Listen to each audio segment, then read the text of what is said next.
Welcome back to Burnout Banter.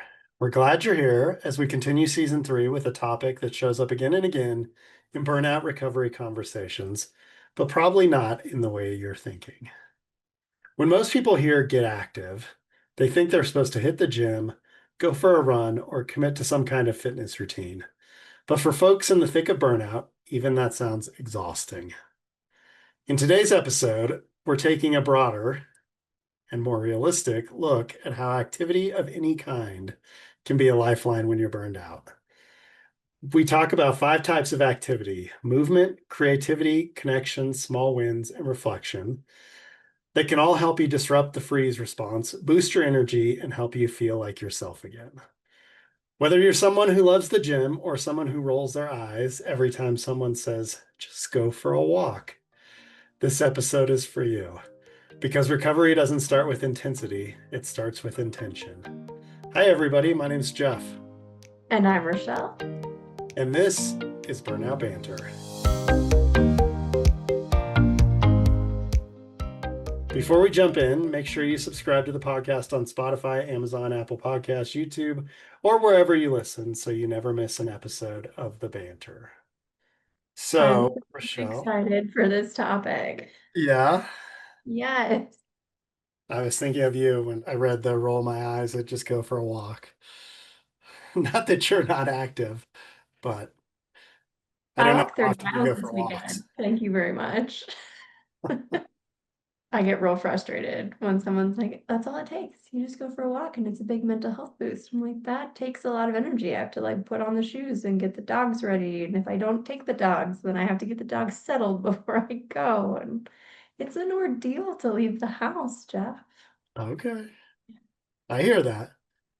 We have, depending on how hot it is, one dog handles it really well and the other one handles it very poorly. So that always factors into our walkability as well. Exactly. Yeah. Exactly. Neither of my pups is warm weather prepared. They're definitely winter dogs. So our walkies are limited to a very small period of time during the Yeah. year. You could do evenings, I guess. It gets usually pretty nice at night, but Maybe. I don't know. It's still pretty warm here. But yeah. anyway, So when we talk about movement, what do you think of? Like what comes to mind? I think of the traditional like gym, Pilates, yoga, maybe like dance, because that's a big thing in my family. But it's like a structured physical activity, if that makes sense.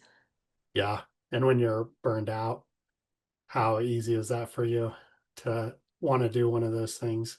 Oh, it's impossible. The structure, I think, is what makes it so intimidating Yeah. when I'm out. I just can't handle like going to a class for an hour. Yeah, I think when we're burned out, our to-do list seems really long and adding more stuff to it. I think, in fact, when I'm burned out, it's a lot easier to take things off of the to-do list, which is why movement is one of the first things that gets cut. And it's a lot Yeah. easier to just sit here at your desk and try to plow through it. Exactly. Yeah, it's just too much. And then like driving there or getting ready, if you do like a home workout, it adds up and it takes a big chunk out of your day. Yeah. So, what do you think the purpose of movement is? I mean, I know physically movement is good for your body. We don't want to be stagnant. It is a healthy thing. But mentally, it feels like it's a disruptor, right? Like you get stuck in cycles or you have, whether you're stuck in burnout or anxiety or whatever it is, movement seems to be a good solution for breaking that and distracting you from it. Yeah, I would agree. Cool. Yeah, and I think too, like we spend a lot of time, most of us, sitting in front of a desk or sitting in front of a computer, and even just like changing your environment can help instead of just like sitting in your normal place when it Yes. comes to trying to break that cycle. I Like am got extremely nomadic I, to the point where my team comments on it every single time I log on to a meeting. And they're like, "Where are you today, Rochelle?" I'm like, "Oh, I'm just in a different part of my house, like patio, kitchen, desk, coffee shop." I can't physically stay at my desk for too long. It just, I have to be moving around. I think for me, it's harder because a lot of times I need a bigger monitor than my laptop provides. So it is really easy to just sit at my desk with my four monitors and just have everything laid out Or, the way that I like. Yes, three monitors and a laptop. my goodness, I do have a monitor, You didn't know but I run NASA from my home office, Rochelle? yeah, we got to talk about this stuff. What kind of engineering is happening over there? Exactly. Yeah, so we're essentially trying to shift our energy, whether it's physical, emotional, or mental. That's the whole point of movement. But I do think it gets, whenever somebody says like just move or just break that cycle, right? I think we tend to go to the physical side of it only. So that's part of why I wanted to talk about this today was, yes, physical exercise and movement is extremely important for us as we sit here for far too long during our days. But I think there's other things that we can do if we are burned out that may not be quite so overwhelming. I'm excited to hear those because I know when I get burned out, I need like the babiest of baby steps to get me back into the healthy lifestyle that I'm used to and I strive for. And I have periods of like doing really well, and then I get fried, and it's so hard to get back to. I feel like Superwoman. Like, who is that girl who is doing all of those things? Because it's not me, it's not burnt out me. Oh, It feels impossible. so what we're essentially trying to do through movement is signal to our nervous system that we're okay and that we're not, in fact, stuck, which we may feel stuck, but we're not stuck. We definitely feel stuck. So we want to show ourselves that something can change. And by Okay. seeing that something can change, then we can change more. Okay. So So how do we do that? exercise feels like too much right now. Okay. You're listening to this, it's okay. We're going to give you some other things that you can do to try to help with that. So, like I So said we're earlier, giving you huh? permission not to go to the gym yet. You're gonna Yeah, get there. you'll get there. So as I mentioned earlier, there are five types of activity that can help with recovery from burnout. And I don't know if I should have put number one as physical activity based on everything I just said, but I sure did. Low hanging fruit. Let's just knock it out. Address the elephant in the room, whatever cliche you want to use. So physical activity, right? We do tend to think of like running, yoga, walking, hiking. These activities are good for us because it boosts our move, it improves our energy, and it reduces the cortisol that builds up in our system, that kind of stuck inertia Right. or lack of inertia. If we could like break that down into something smaller, like you don't have to go to a full yoga class. Maybe take a downward dog in the morning. There's one Yeah, yoga, 30 that's, seconds. that's what I was gonna say. I've been doing some physical therapy because as my doctor told me, have been active my whole life, and my body is breaking down as I age. So I have a disc in my back that is the separation starting to decrease, and it causes a little bit of a pinched nerve. So numbness goes down my leg, My mostly God. when I'm standing or slow walking. But what I've been learning through physical therapy is to like sit at my desk and do some stretches, like if I'm in a meeting or, just to kind of break that up and like put my leg out and do a little stretching. So yeah, it doesn't have to be this big activity that we typically think of. Even that bit of movement can help us break the cycle of just sitting in our chair or feeling stuck in our chair. Desk stretches are seriously helpful. I have a physical therapist in the family, and she constantly tells me because I'm unbalanced. One side of my body is, I don't want to say stretchier than the other, but it is one side of my body hurts and the other doesn't. And it's because I slouch a particular way in my chair. And so she constantly reminds me, like, set a timer on your phone once an hour, switch to the other side, slouch the other way. And make sure you're stretching. Put your arms up. You can like hold a beach ball. So you're like creating a cave almost, like hollowing out your stomach, and then you arch your back. And that like stretches the muscles that tend to cramp up when we are hunched over our computers and cause a lot of tension and headaches. So I do that a lot and it really has helped. It's like physical Yeah. therapists, what they're talking about. Yeah, they sure do. I don't have the problem of being more limber on one side versus the other. I'm just equally unflexible on both sides. Yeah, I don't know if it's a limber thing or just one side is broken and never recovered and the other side feels comparatively better. Yeah. So I'm trying to fix it. But But even just like getting up and go stand outside in the sun for like 5 minutes, right? yes, Makes a huge difference on our mood. Or if it's raining, right? Like my daughter loves to go stand in the rain. So, or I'm the with your wind. She loves the daughter. wind. I'm like, you're crazy for loving the wind. The Okay, that wind's one no. ever, but she loves the wind. So when it's super windy, she'll go experience it. And it does help break that cycle. Good for her on the wind side because it rains so rarely in New Mexico. We'll go drop whatever I'm doing and sit on my patio to enjoy it because it is such an experience. But Yes, also you're love right. putting the ball for the dogs because they're exercising. But I've at least gotten up. It's Yeah. very low effort on my part, but it is that change. But even that, right? Like you're minimizing the effort when it is a break from what you're doing.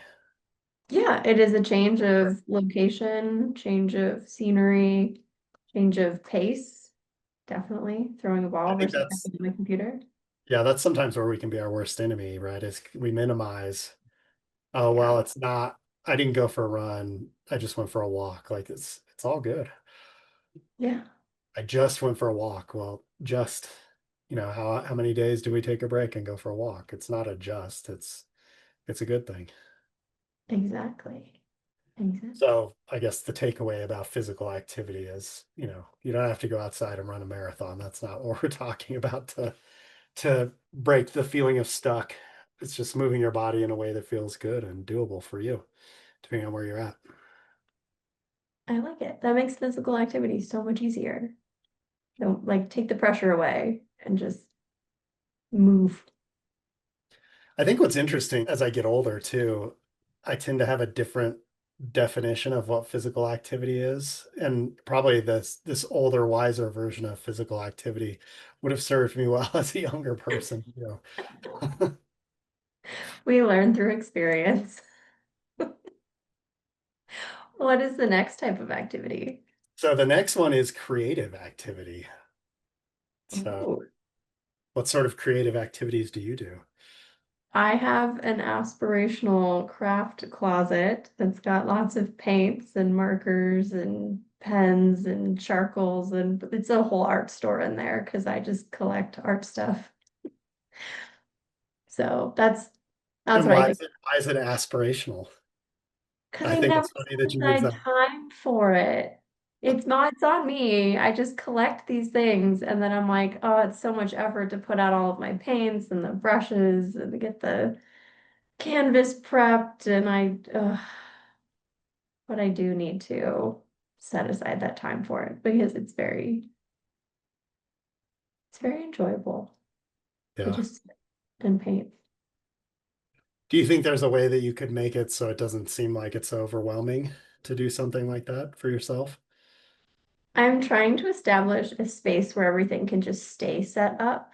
So I don't have to like worry about putting things away. I haven't gotten to that point, but I have gotten to the point where everything goes in one drawer and I can move that drawer to like the table where I currently work on and then just put the drawer back.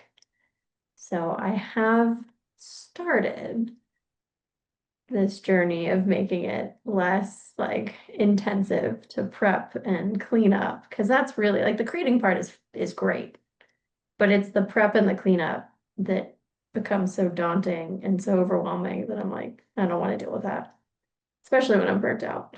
Like, And I think a key in order to help the creative activity move you out of burnout is that it starts to exercise a different part of your brain. So I do want to point out that if you spend a lot of time being like super creative as part of your job, which a lot of y'all marketers are very creative in what you do, then it's how do you exercise the other part of your brain too, right? So you don't get stuck in one side versus the other.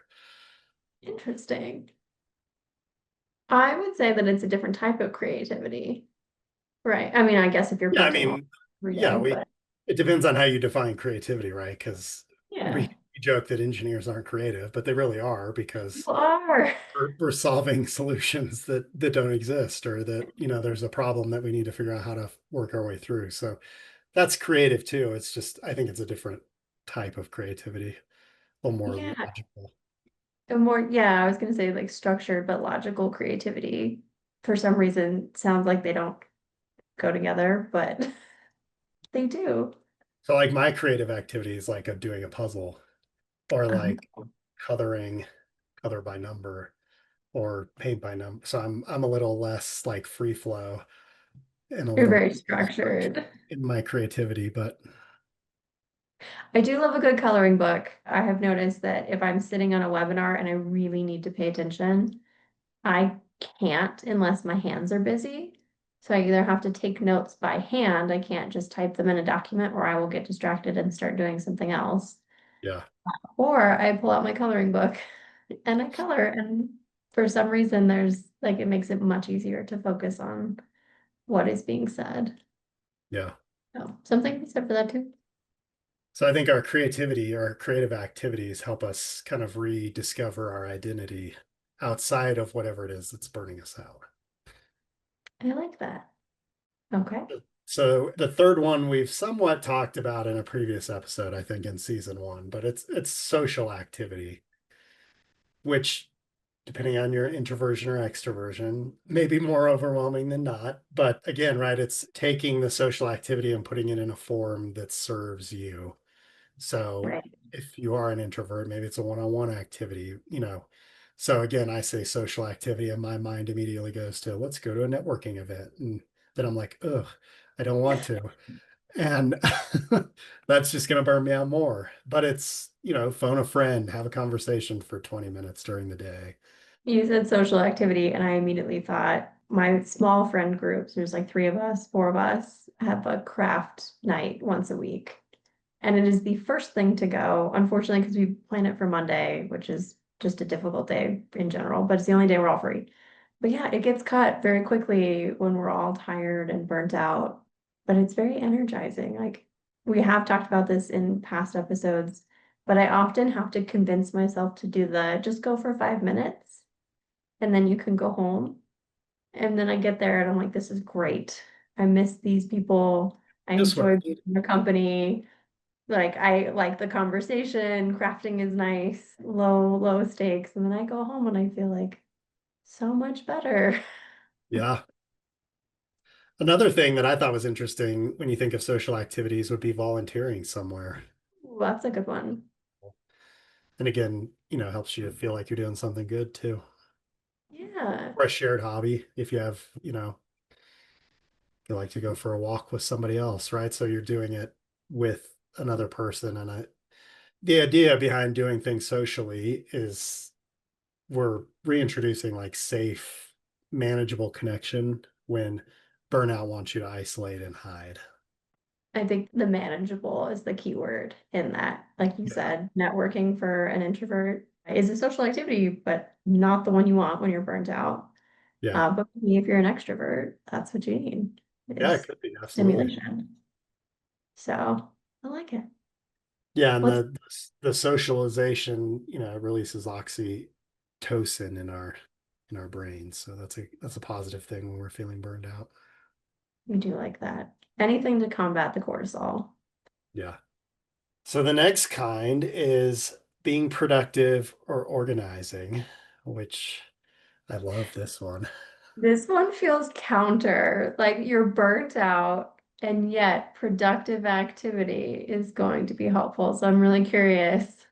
Well, so last weekend organized, like I pulled stuff out of my garage, cleaned it out, and organized my garage, right? Which has nothing to do with like what I might be burned out around. But it's one of those things that kind of bugs you when you are burned out that you are struggling to get to. Yeah, Um, Cleaning my bathroom that I have been meaning to clean for weeks helps me feel good. So I don't think it's like, okay, I'm going to double down and be productive in what's burning me out. It's going and finding something else that can make you feel good about what you accomplished. Okay. Admittedly, when I read the outline, I did read the rest of it. But when I got to that headline, I went, oh dear. But I agree. I agree. I often start my weekend with a like low effort chore. That way I can like check it off and feel like, awesome, I did a thing. And if I get nothing else done this weekend, like it's okay because I did that one thing. And then I gradually try to get to bigger and bigger things. I have not tackled my garage. That is a 2 weekend endeavor. We're gonna wait until we are fully human for that one. But the laundry room, tackled the Yeah, laundry room. yeah. Feel great. Yeah, I mean, the reason why I did that is anytime I have to walk out there in my bare feet and it's like got sand and dirt from the winter in there, it bugs me every time I walk out there. So, but again, it's been bugging me for months and I just finally got around to it. But it does, now when I walk out into the garage, I'm like, oh, this feels kind of nice. Right? You also have making a list on here, which I also love because I tend to start my day, well, not my day, I tend to start my week and my weekend with a list. Monday, I sip my tea in the morning, I look at what's on my calendar, what I have to get done, my tasks, and I make a list. Like I already have my little AI assistant that tells me what I'm doing, but I kind of make like a mental priority list and pare it down. Like these are my AI thinks that I am super productive and will get through all of these things. I do a realistic list. It's like if I only get through these 3 things this week, I will feel good. Yeah, I And think just that's what's really actively important. that is nice. The list can become really overwhelming the more we add to it. But I think if we create the list from the perspective of I want to get stuff out of my head and I want to Yes, write it down somewhere that's safe so I can stop thinking about it. And then I'm going to pick one thing to get done. And that's all I'm going to focus on is just finish the first thing. And then if right. I can like come back to myself and be like, okay, that felt pretty good. I want to tackle the next thing. Or, wow, that did not feel good at all. And I'm done accomplishing things for right now. Sorry, I just paused because that was very real. Yeah. That did not feel good and I'm done. Definitely had those days. Yep, I agree. So what we're trying to do is provide clarity and then provide a little bit of progress against the mental fatigue and chaos that's showing up when we're burned out. Right. There are And so it many like small wins from those productive or organizational acts to help with that. Yeah, pick something that you like to do. I have one coaching client who loves cleaning the bathroom. And for me, that's not a love. No, I feel good when I get it done, but I don't love doing it. But he loves doing it. And it's like, great, if you love it, have at it. If that is going to help break the inner, the stuckness, then go do it. So it depends on what you like to do. your coaching client are they an alien? Can they come clean my bathroom? I hate that. I hate that chore. I actually strongly dislike most chores though. Yeah. So that's a problem. But I like the Get outside those. ones. I'll do the outside ones all the time. Yeah. The inside Be like chores. gardening or something too, right? Yeah, If you like that, like being in nature. Mowing. exactly. I'll, I I'll mow the grass every day if I I was need just to. talking to another client who has found that mowing the grass is he used to hate it. Now it's become this like quiet time where he can slow down and think and just kind of pull out of whatever it was that had he had going on in his head. Exactly. I like that. I like, you know, weeding is oddly cathartic, like, especially if you're angry and you're just ripping things out of the ground. It's great. So, yeah, See, and I disagree on that one because I have so many where I live. It's just this never-ending thing. So weeding has where I used to love it because I could get my little spray bottle out and go spray a few weeds and everything looked nice. Now it's a half day of spraying weeds and I don't do it very often. that's fair. That's fair. I think we have one more activity. Ew. Count. Okay, I can count. Yay. Yeah, the last one is being reflective or some mindfulness activities, and I can see everybody rolling their eyes just as I said that. because this is the thing that gets talked about the most, It's the woo-woo stuff. the woo-woo stuff. So journaling, meditating, taking a slow, thoughtful walk, therapy or coaching, things that just kind of help you slow down. These get talked about for a reason, though. They are effective. Yes. No, it's They not like do we're actually telling help. you to go like take a bubble bath and drink tea and you're magically going to be fixed. But like you said, a safe space to like get things down on paper in list form, like a safe space to get thoughts and emotions and feelings around what's going on down somewhere is very helpful for burnout. Yeah. So, And if you can get to the point of gratitude, right, then you start to see that maybe everything's not working against you and some things actually are working for you. And I think that even just that little shift can, the world is actually in some way, shape, or form working for me, can pull you out of yeah. that, or like acknowledging the great things that you're doing can pull you out of it. So I do, there is benefit to this. It slows you down and kind of gets you in touch with what do I need right now? Because if we just keep going and going and going, we don't ever stop and ask ourselves, what do we actually need? No, we just keep cutting things that are important to us Yeah. and And there's no eventually doing it. self-regulation. Yeah, no Yes, self-regulation going on. yes, So, we all need that. so, burnout thrives when we're in inertia because it wants us trapped in this cycle of exhaustion and immobility. So when we're emotionally, mentally, physically depleted, we often respond with a freeze action. We're going to avoid doing anything that feels overwhelming, which is exactly what our burnout wants us to not do. Well, freeze is a fear response, which you talk about all the time. Burnout is often caused by like factors that stem from fear of changing anything. We stick with, the stress that we know instead of jumping for something that could potentially be worse. Yeah. So what I thought was interesting when I was looking at this topic is that they've done some research into behavioral activation therapy, which was originally designed for depression, to treat depression. And they Right. found that inactivity leads to reduced reward seeking and mood, while intentional, even modest activity breaks that cycle by stimulating our brain's reward pathways. And they've done some neuroimaging to show how behavioral activation increases activity in regions of your brain that are tied to reward processing and decreases connectivity within the default mode network, which is associated with rumination and mind wandering. Mhm. I love a little bit of neuroscience sprinkled Of in. So we course. went woo-woo, and then Jeff brought us back to the hard science. So, And so when we're in burnout, right, much like with depression, there's impaired emotional regulation, negative emotion persistence. So even small acts of movement can re-engage our sense of agency and interrupt our paralysis and restore our emotional balance.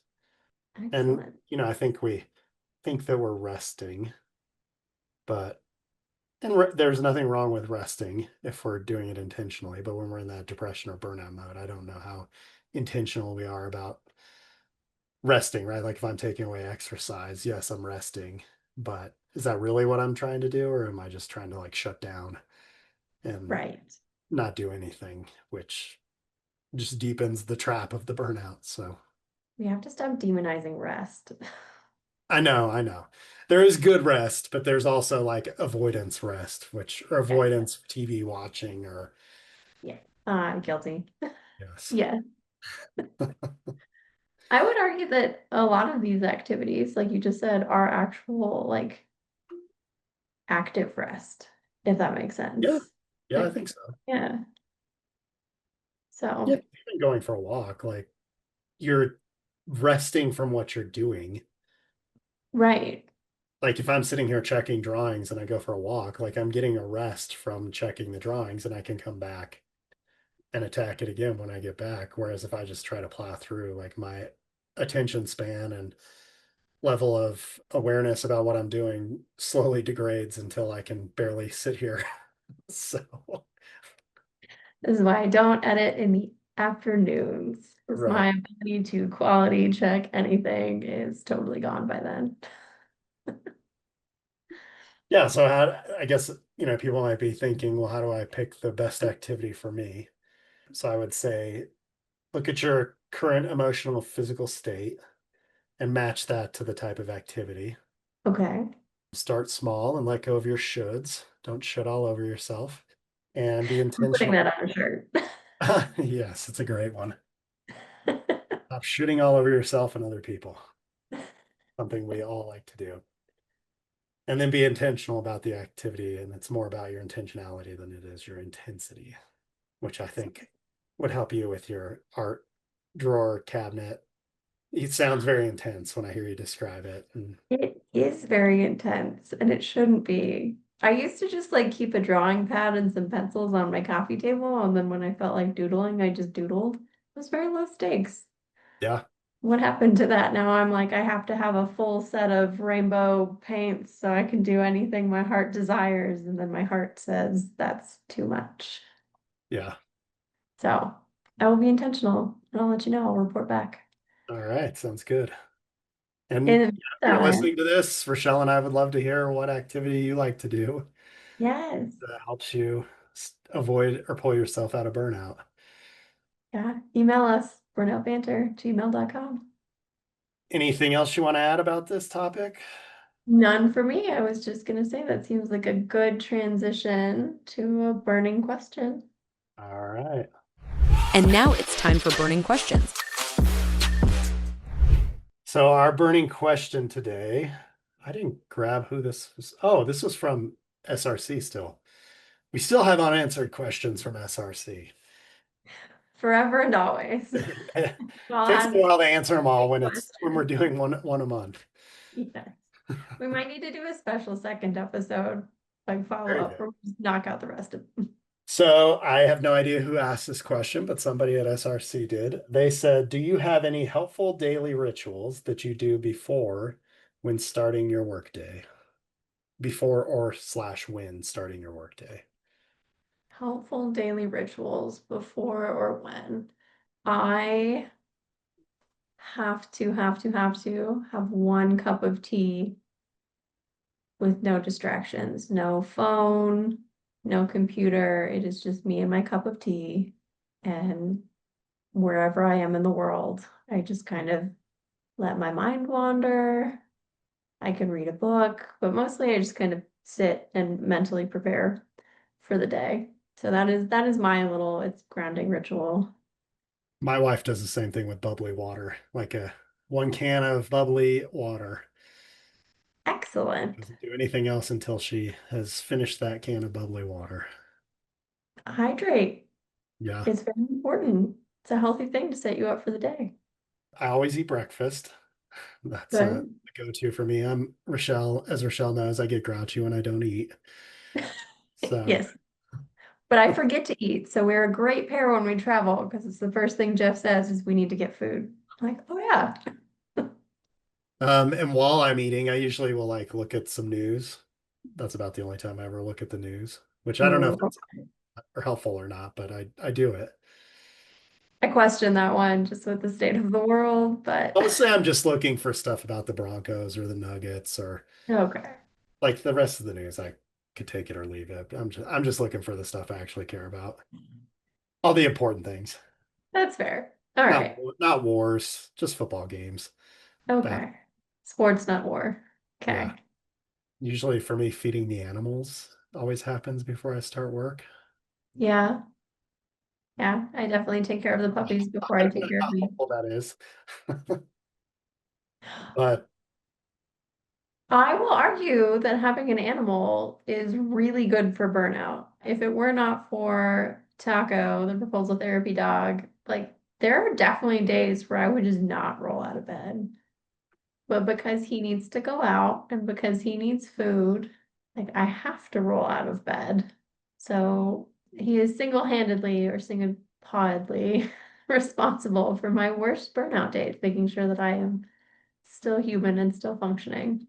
Not yeah, to say we don't crawl back into bed and cuddle sometimes, but for the most part, once I'm up and I've taken care of him, I can take care of myself. Exercise for me is always I usually feel a lot better during the day if I do get up and exercise than if I don't. Now, that being said, I don't do it every day, but Yeah, being a ritual, I think that would be a very good one for me because I do feel remarkably better when I do it. I would agree. My exercise tends to be at the end of the day.